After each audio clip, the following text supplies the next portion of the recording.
Cynthia Mashasha. I am Director of Immersive Platforms for Content Creators Brightline Interactive, and I also am the Vice President of the DC chapter of Vara. And I'm Talia Perlin. I'm the CEO and founder of XR Safety Initiative, XRSI. XRSI is dedicated to promoting safety, security, and privacy, as well as ethics in VR, AR, and MR, because we call this XR. And I think, Sonia, I'm so excited to sit next to you as well, because something wonderful has just happened. Sonia just joined us. I'll be editor-in-chief of Ready Hacker One, and that'll be basically the awareness side of XRSI. And I also am the VR esports editor for VR Fitness Insider, and I do a lot with the community, thus the community shirt. I like building communities. I want to make sure everybody feels welcome in VR, and so basically that's what I do, and then I write stories about all of you guys and all the cool things you're doing. So the first question I wanted to ask you ladies to discuss is, and I'm sure other people would like to know this, we have some other things that are a little more fun to discuss, but one big question is, people always ask, how do we get more women in VR? Now I want to clarify this before you answer. When we answer this question, this isn't just about women in VR. We want to be inclusive here, so we're saying, how do we have any categories that aren't traditional maybe in VR? Because there are a lot of the same kind of people in VR, playing games and stuff. And so how do we expand that so that everybody feels welcome? And we would like to hear your thoughts. So, and you don't have to go in order for this, just whoever has a thought first. And I was going to actually save this for some really special occasion, but I think this is also a special occasion to reveal to you guys. We recently started partnering up, and that's an offline, with a wonderful, wonderful award-winning professor. She's a professor in STEM. Her name is April, and her whole thing is all about inclusivity and diversity. And she's an African-American woman who has tremendous experience in real life. When, in fact, one of the experiences she was sharing with me, she was on the stage, and as soon as she got off the stage, and she was just told, like, you know, can you clean up the coffee after me? Like, these type of experiences are sort of demeaning, and now what's happening is real life experiences are coming to virtual reality. So I think when we have these type of leaders come in and lead these forums, they will bring in their experiences and they will, you know, sort of standardize, put together ethics. Jessica Outlaw is another XRSI advisor. She puts together a tremendous amount of research and, you know, collects data around these things. So I think the key here could be awareness, and then putting the people who have these experience in VR, in real life, in the forefront, so they can bring it all together and educate others. Well, what we really want to know is, what did you do with coffee? I mean, really? So, I mean, like, make your own coffee. Right. Okay, what do you ladies think about inclusiveness and bringing more people? I think that's, you know, to your point, I mean, I showed a slide today saying, you know, diversity is not a marketing strategy, it's essential. And so I don't necessarily even look at it as you know, women in tech. It's really all of us. And you know, virtual environments, and Galit just, you know, talked about this. We need to not let it devolve to the lowest common denominator, because we have the opportunity. We can be the most aspirational versions of ourselves in VR and try things. So I think that we really need to inspire the freedom to be better, rather than to use that sort of cloak of invisibility to bring out the basis of people's natures. I think it's important not just with gender diversity, but subject matter expertise diversity, because we can be great at what we do with technology, but we need to surround ourselves with people who are subject matter experts in particular industries and in particular functions within those industries if we want the best applications of the technology that we're building. And for a lot of what, you know, we do at Viacom is storytelling, and for us, we need that diversity and inclusion to really be able to tell stories. The one perspective is just not going to get out there. So that's, you know, one of our goals, and you know, goal in general when I'm looking at this industry is trying to get different perspectives. That we, if I go into a room, you know, with the vendor and they all look the same, I'm, you know, wondering, are we going to get some difference of opinions if they have the same background from the same place. So we really need those perspectives, and we need those voices that are willing to speak out loud. Well, when I talk to people about VR, a lot of times I like to use the saying, VR removes the labels, but it keeps the human. And I think we are moving closer to that when we're in VR environments, because people are becoming more, they see your personality, and depending on what your avatar is, they may or may not know you're female, what color you are. They don't know your religion, your politics, or any of that. So it's great, because in VR we can develop those relationships, so I think that's good. But we also have a long way to go. And I like your point about, that we're not just talking about like in the game, we're talking about the whole overall ecosystem here.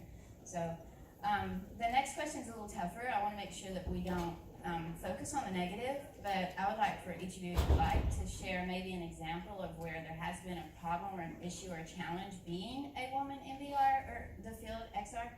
And then, don't end with that though. Tell how you handled it in such a way that it could be dealt with positively. Either you did that, or how could someone else deal with that positively the next time it happens? Because we really don't want to focus here on problems. We want to focus on solutions. So share something and how that could be dealt with, either better or how you dealt with it well. I have an example that's not actually I wasn't in a virtual environment, but I think it's also just part of the respect conundrum. And I was in an elevator at SFO, as I often am. Actually, no, I was at Millbrae, where I parked my car, and for some reason it takes like 3 hours to go up 3 floors. It was like 11 o'clock at night, and I was in the elevator with a guy, who was wearing like a reflective vest, like maybe did construction, and then a woman from United, what I just stepped off of, my home away from home, and me, and they started talking, and she said, are you working on Terminal 3? And he said, yes, and he said, oh, are you a stewardess? He didn't even use the term flight attendant. And I thought, wow. And she just looked at him and she said, no, I'm a pilot. She didn't make him wrong. She didn't embarrass him. She wasn't rude. She wasn't aggressive. She may have been mad, but he didn't do it because he was being a bad person. He did it because he just didn't know. And he just looked at her and he goes, wow, I've never met a female pilot before. I mean, he must live in outer space, because every other pilot I get on United is a female, but that's not the point. I think that in real life, in VR, we just need to communicate with each other with grace. And that will solve so many problems right there, and then build some standards around that. Right, example similar to Amy's, where what I've just noticed a lot in meetings, and I meet with a lot of vendors and creators and startups, and I notice a lot of times the men will go directly and talk to the men, and I will think, well, the woman is the developer, or the woman is the head CEO, but they want to get the men's perspective. So I've kind of noticed and taken a step that, do I do that too sometimes? Do you automatically go and who are you talking to? So I try to make sure, and I think I've made a note to other people as well, to talk to everyone in the room. Even if there's a guy on the side of the computer, like at the edge and not saying anything at all, get his perspective. Talk to him. Make sure you're not just zoning in on one person that you think might be the head or the leader. For me, I deal with it a lot because I deal with government and military a lot. And I think it's also because I don't have a background in technology. So, and I go around with my boss, who is a male, and a well-spoken male. So for me, it's almost like, it's a challenge, and I kind of like it. I know the assets that you have as being females, so use that to your advantage. It's not a disadvantage. And for me, it's just been a matter of pushing myself to learn as much as I can and be as knowledgeable as I can in the industry. I have so many experiences in virtual reality, but I think, Amy, you triggered something in me to share this one experience that happened in real life. So I spent, those of you who know, I was a former, who know me, I was a former information security director for Second Life. Anybody know Second Life? So these experiences led me to presenting a talk at a tech inclusion event where I was presenting my story, standing strong, about ethics in virtual reality, about emerging technologies. It was a wonderful day. San Francisco, all the inclusion and literally the whole day was all about tech inclusion. I met people from all sorts of backgrounds. It was wonderful. And then I left, and so many hugs, everybody loved it. And then I left that day, 5 o'clock, time for a CISO dinner. And at that tech inclusion event, I shared I generally find myself be the only female because I work in cybersecurity, so it just happens so there are not that many women. So I arrive at this event, it's a CISO dinner, and just like that, I was the only female in the room. There were about 40 plus CISOs, and I approached the food table to sort of pick up food, and I don't know who this gentleman was, but he was like, "Could you pour me a Chardonnay?" I was like, Dad? So as I showed it to him, it gets worse. He goes, "Oh, you're not a server, are you?" Oh my God, you should have just left it, that assumption. But so that happened. And then, I've had several experiences in VR. What occurred to me is we do not want this sort of thing to happen in virtual reality, in augmented reality. That's why this conversation is important. That's why, it's just so you know, when I step into Echo VR, nobody just starts hand gesturing differently, because it happens every single time. Like a couple of friends of mine who spend about 5 hours in Echo Arena and whatnot, different games, as soon as they step in, it's like express your female voice and all sorts of gestures start, or just demeaning. And that's why I think it's important for us to sort of insert into this uncomfortable conversation, and so that nobody virtually asks me, "Can you pour me a Chardonnay?" Okay, and Kavya, I love Kavya, but don't go down on my favorite game. Okay. I play Echo VR a lot, and I was actually in season 1. I played professionally. I'm actually really good at that game. Although, yes, I'm a female, and I'm old, and I play seated.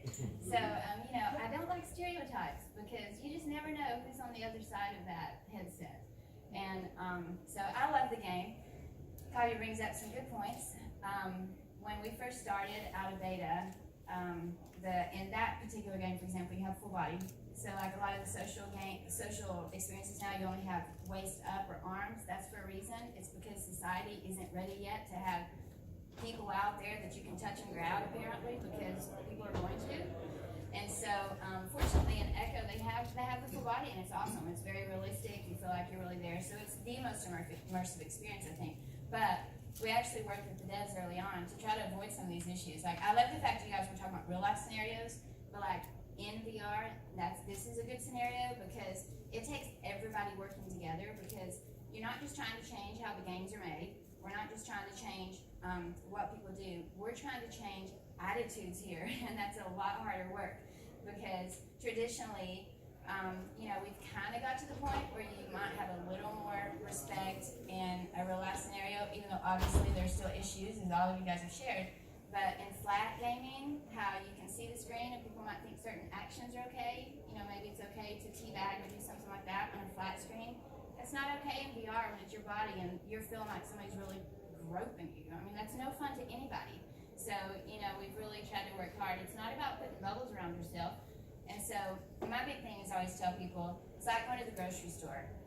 If you're not going to do it on aisle 10, people, don't do it in VR.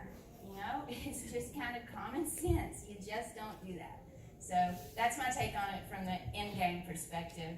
And that was great to have the different, real life examples as well. So the next question I was thinking would be good to ask is, and we've talked about this a little bit, but what do you ladies think about as far as avatars? I'm not a big fan, I'm going to state my point of view, I'm not a big fan of realistic avatars right now at this point in time, because I personally don't think we're ready for it for the reasons we've all stated. But I would absolutely love to hear what you think and why. I think it's fun to have many, actually, reskin ourselves. Yeah, and I mean, choices. I used to give my mom a hard time because she'd be screaming at us And I don't know why, because we were always perfect. You know, and she'd be like, here, and the phone would ring, she'd be like, no. I mean, we are that anyway. We can do that. And I'll tell you, it was a great documentary. You know, Dragster, at Dragster. He's in Sansar. He's also a documentarian. He's just a crazy, brilliant guy. But he's tackled a lot of this head on, where and in Sansar, everyone's different. You know, we've got like a talking daisy, and he focused his documentary around people with physical disabilities. But in VR, they have no disabilities. And so it gives them the opportunity to see what it's like. Because everyone, whether even as evolved as some of us are, we think that we don't have unconscious bias, and we do. And this is just a great way for everyone to kind of take a step forward. And we have to find a way, standards are critical, but we have to find a way to, you know, for people to be inspired, to be, you know, just engaging on a much better level, right? So that they don't think it's fun or funny because no one knows who they are. It's like we just have to like touch that better version of all of us. It's not going to be easy. I don't have the answer for it. It's interesting to bring up Sansar and Dragster, of course. I spent a bunch of time with him because I was dealing with CSR issues at times, you know, when I was the information security director. So I spent a lot of time in that platform, and the avatars there are sort of full body looking avatar. And one fine day, and I'm going to get back to your point that you said, you know, you're not a big fan of this. So one fine day I decided, I'm like, you know what? Why don't I have my hijab in avatar? Like in my real life, I'm a hijabi person. Hijab is this headscarf that I wear. So I asked a creator to create, you know, hijab for me. He did it out of love, and he showed it to me, and I was like, oh my God, did you read my mind? And he called it Maya Turban. You can still buy it in Sansar store. And I started wearing it. But then I started noticing that people started to feel or have this side conversation about, oh, she's this, Muslim, Sharia. Like I heard the word Sharia. I'm like the most open person. My parents are Hindu. My last name is Perlman. And I worship Allah, and I follow Islam, and I hang out with most of my queer friends and, you know, gay friends. Like, Sharia in America. Like, so this stereotype started to come through. So what did I do? I dropped my virtual hijab, and then I started wearing glow hair, and that sort of calmed down the notion. So like in a lead position, and I'm with you, we're not ready yet. We're really not ready for that embodiment. Though I'm also with the Dragster, we really need it. We need that option. So I guess, you know, at some point we're gonna have to shift, and I don't know when. Yeah, and sometimes I'll add in there, we have to set the standard to be the examples, and I don't mean standard like a hard and fast standard. I mean, like, we have to be good examples. And so, like, for example, when I'm having issues with people doing things in Echo or start messing around with me, I'm like, I'll go up and grab their little robot faces and be like, what you do not mess with me. And, you know, I mean, seriously, it's like, that's so disrespectful. And so I think that we have to also, I would encourage, you know, young women coming in and watching, be strong, you know, don't let people do that to you. There's no excuse for it. You don't have to accept that. And so, you know, guys, don't be jerks. Like, be respectful to anybody. And so I think it's one of those things where when I say set the standard, set the example is maybe a better way to state that. We're responsible for our actions. We can't control everybody else, but we can control what we say to them that might change how they act. And I can tell you, a lot of times when I grab their little faces and say that to them, they're like, oh, okay, sorry. You know, so. Did you guys have a Does that mean like a jerk a little bit back to them to kind of modify their behavior? That's a great question. Is that being a jerk back?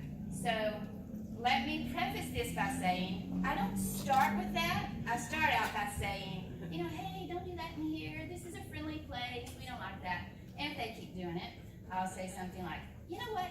That is just rude. Please stop. I mean, it kind of goes like, there are levels. I don't just first go up and grab their face, but if they're going to persist in trying to do things they shouldn't be doing, I'm a Christian homeschool mom, so I have to be careful what I say and how I say it. let me just say that I have no hesitation in saying to them, that is disrespectful. And then I will tell them, if they continue to persist, I will report you. That's the very last resort. I rarely have to report anybody. And here's a cool example. I don't want to take too much of this time, but I want to share this example because it's important to this point. That I was in game a few weeks ago talking to a group of kids, like 17, 18-year-olds, 19, 20, somewhere around there. And it's sad that that's kids now. But I was chatting with all these guys, probably 6, 7, 8 of them. And we were having the best time just talking. Well, this new player came in. And he came in there and floated around and stuck his face in somebody's crotch, and I'm like, hey, dude, don't do that, and he's like, just ignoring me and continued to do it, and I'm like, really, stop, don't do that. And so then, I go over there and push him away from the person, like I push him off. And so the conversation stops, because my friends know what's coming, and so the guy's like, I'll do whatever I want. And I said, no, listen, this is a community. This is a community. We enjoy being here. Everybody is welcome here, everybody and anybody. But people don't want other people doing things like that to them, that it's offensive, so just stop.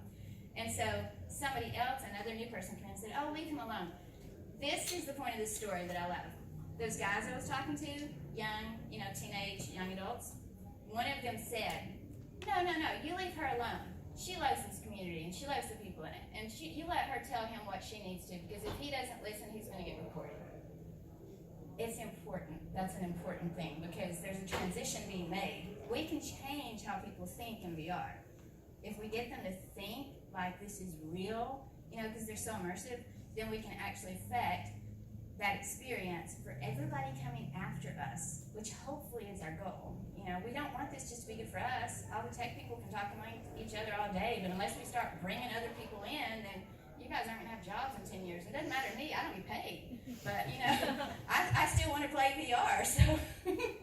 But, all right, the last thing, we only have 7 minutes left, and I'm sure there are more questions. We would love to hear questions. So let us know. Who has a question? Raise your hand and we'll see what's happening. So I was in Munich, and I was trying to ask this question in the last ladies panel for 6 female, and I didn't get it in there, but I'm going to do it now. How would you compare because you had your personal experiences out in the business world where there was bias in the room. What do you think of our ecosystem, our VR AR ecosystem? Have you experienced the same kind of crap, or are we actually doing better?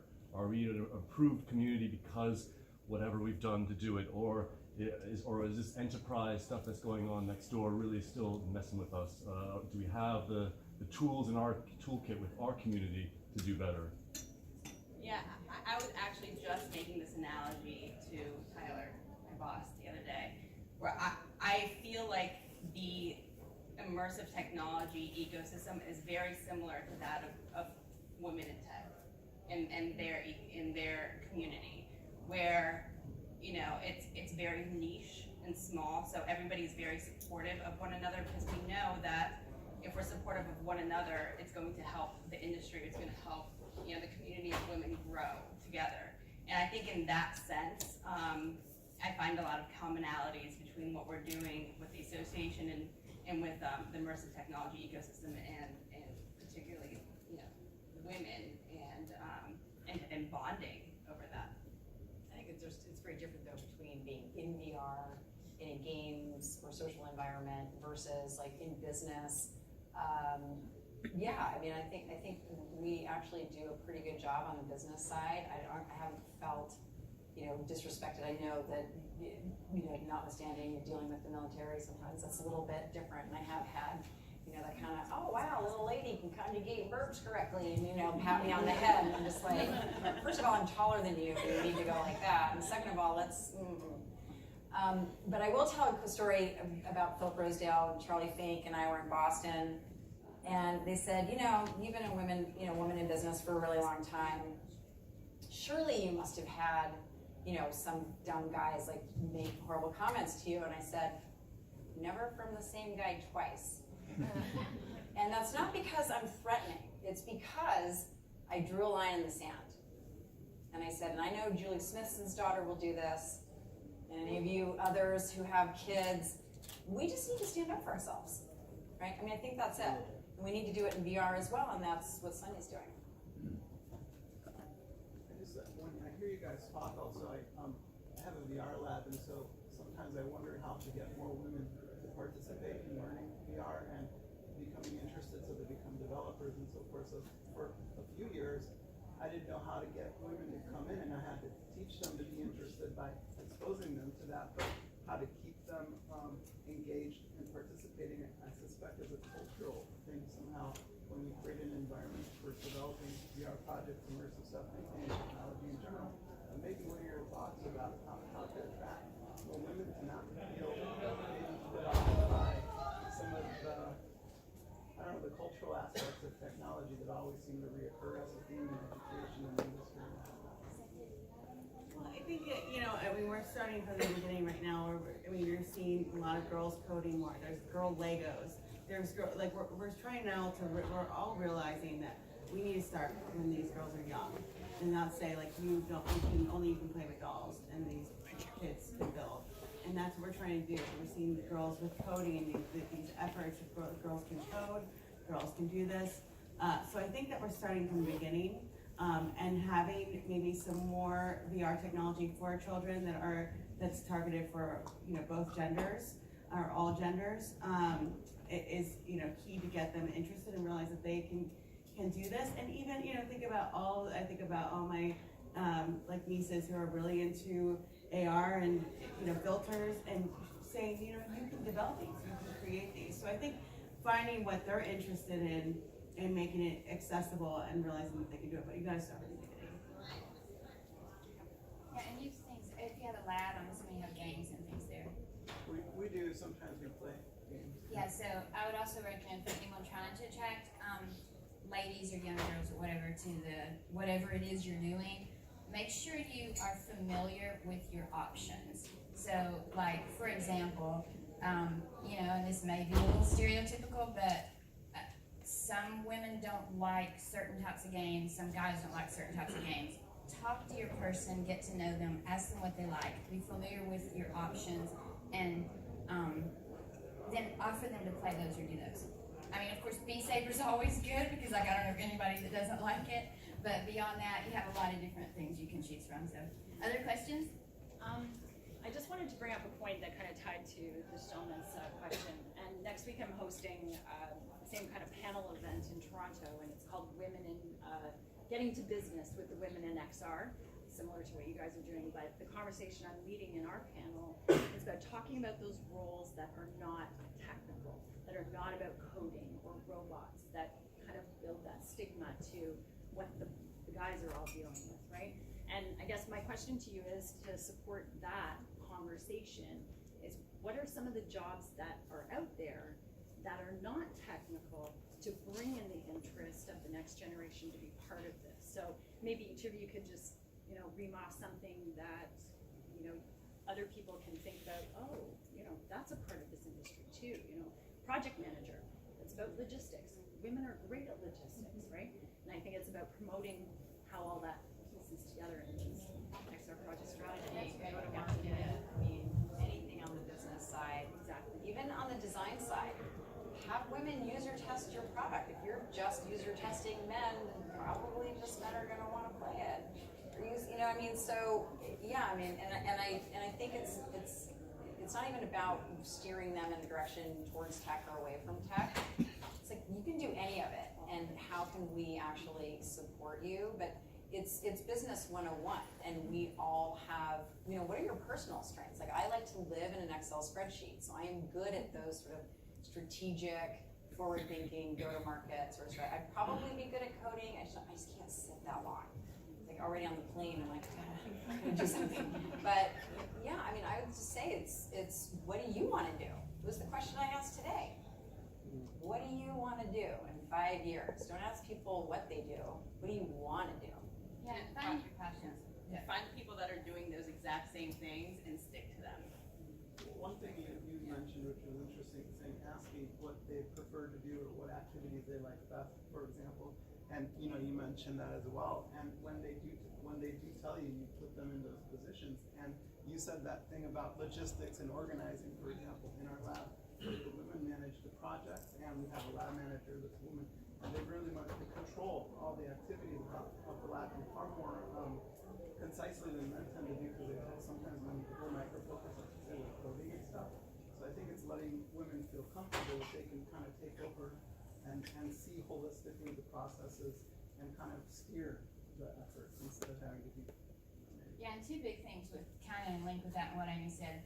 Please, for goodness sakes, if you're developing games, make them accessible. And when I say accessible, I don't just mean something that men or women or somebody else of any gender would like. I mean, try games for seated players, because when I first started in 2017, there were like none. And when Oculus and others started seeing, wow, there actually is an interest in this, then they're developing now, people are doing that. But develop games for seated players. Use people to test your games, use women, use older people, use younger people, you know, use different genders, religion, it doesn't matter. I mean, none of that matters in VR, so we shouldn't be categorizing our testers in one specific category, because then we actually are inadvertently cutting out those other people who might be interested, who you don't know that poster you put on the wall in that game is actually offensive to someone who is Islam, for example. And so, you know, it's very important to have people test. In regards to your question, I would go with Amy. Use your talents. What's your passion? Encourage people to use their passion as their job. Because, like, you know, my passion is writing. I want to tell people about what you do and communities. So I write. But I mean, I'll say just a personal testament. I mean, I have zero technology background, came from DoD contracting, and I started out at Brightline doing social media marketing. That's what I do. I'm a marketer. And, but I didn't know anything about the technology, and I was so separated and removed from the production side, from what I was doing. And the longer I sat there, I'm like, okay, I need to start integrating myself in all of these different types of roles and positions, and just learn everything from all facets of the business. I mean, I know pricing now. I can write, you know, really detailed statements of works and user experiences now.